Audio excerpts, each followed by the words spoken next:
సాయంకాల సమయములో సంధ్యాదీపారాధనలో వచ్చును తల్లి మహాలక్ష్మి, వచ్చును తల్లి వరలక్ష్మి.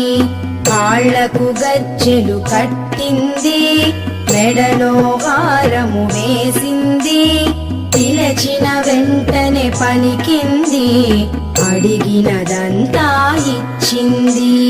సాయంకాల సమయములో సంధ్యాదీపారాధనలో